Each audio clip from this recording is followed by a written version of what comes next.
Friends, welcome back to our channel Khammam local ట్రక్లాక్స్. అందరికీ నమస్కారం ఫ్రెండ్స్. ఫస్ట్ లారీ కాడికి వచ్చే ముందు మనం లారీ లోడుకు వెళ్ళే ముందు కంపల్సరీగా మనం ఇంజిన్ ఆయిల్ గేజ్ అనేది చూసుకోవాలి.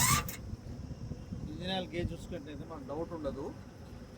ఇంజిన్ ఆయిల్ గేజ్ అనేది మనం కంపల్సరీ చూసుకోవాలి. ఇంజిన్ ఆయిల్ గేజ్ అనేది చూసుకుంటే ఏంటంటే ఇంజన్ మనకి ఏ డిఫికల్ట్ ఉండదన్నమాట. ఇవి చూడండి, ఫుల్ లో కనబడుతుందా?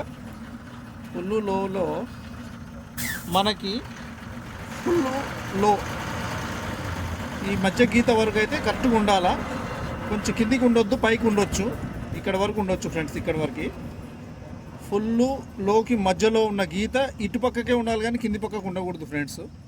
నేను చూపిస్తాను ఇప్పుడు. చూడండి మీరు అందరూ ఫ్రెండ్స్, ఇంజిన్ ఆయిల్ గేజ్ మంచిగా గుడ్డకు పెట్టి తుడిసి లోపలికి పంపించిన తర్వాత ఒక సెకండ్ ఇట్లా అనుకోవాలా. అనుకున్న తర్వాత మెల్లగా తీసి కింది వైపుకు పెట్టాలా ఫ్రెండ్స్. చూడండి, ఫుల్ ఉంది. FUL సరిపోయింది. చూడండి, ఇట్లా డైలీ మన లారీ దగ్గరికి వచ్చినప్పుడు కంపల్సరీ మనం ఎంటీ బండి కానీ లోడ్ బండి కానీ రోజు ఆగి ఉన్నప్పుడు ఒక 2-3 అవర్స్ ఆగడం, ఉదయం పూట చూసుకోవడం మంచిది. కంపల్సరీ చెక్ చేసుకోవాలి. ఇంజిన్ ఆయిల్ చూసుకోవడం వల్ల మనకి ఇంజన్ గురించి టెన్షన్ ఉండదు. నెక్స్ట్ ప్రాసెస్, దీని తర్వాత ఇది రేడియేటర్, ఇది కూలరు. దీని వెనకాల రేడియేటర్ ఉంటుంది.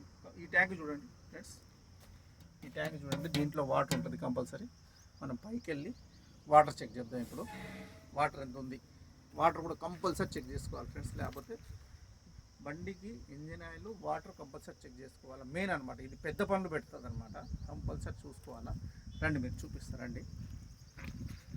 రండి, మీరు పైకి చూపిస్తాను. ఈ లీలాండ్ కాబట్టి పైనుంచి చూసుకోవాలి వాటర్. అదే టాటాకి అనుకోండి, కింద మూత పెట్టి ఇట్లా చెక్ చేసుకోవచ్చు. ఇది లీలాండ్ కాబట్టి పైకి ఎక్కిన తర్వాత చూడాలా అసలు ఎంత వాటర్ ఎంత ఉందో చూసుకోవాలా. రండి ఫ్రెండ్స్.